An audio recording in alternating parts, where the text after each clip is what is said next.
Okay, so we're going to do color balance on this next photo.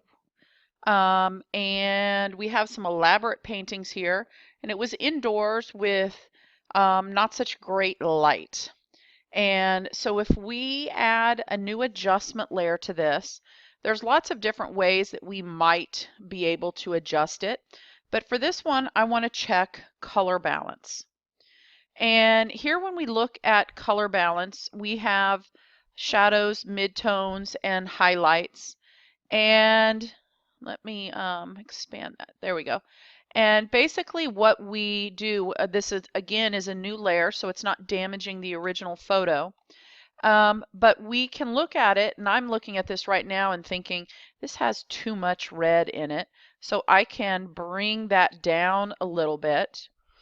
And then I look and I'm like, yeah, I'm not sure about that green either. I can adjust that just a little.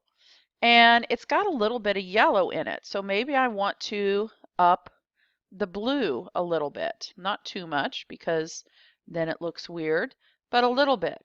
And that was under the midtones. Okay, so if I go to shadows, I can kind of do the same thing. Whoops. Highlights also. And let me look here. So obviously up with the red is not good. Down a little bit with the magenta, tiny bit up with the blue.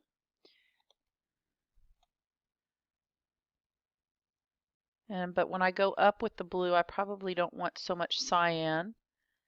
Okay, and then I look at highlights and I can adjust the same thing with that. Okay, and sometimes all it takes is one click to adjust it. Other times you have to go through the whole process to see what's going to work best.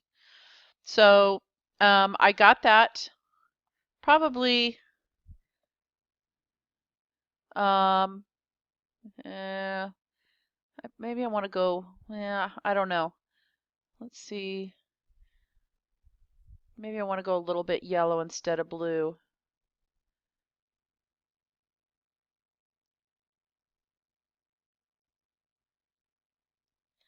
Okay, and when you move one, you might have to go back and move another as well.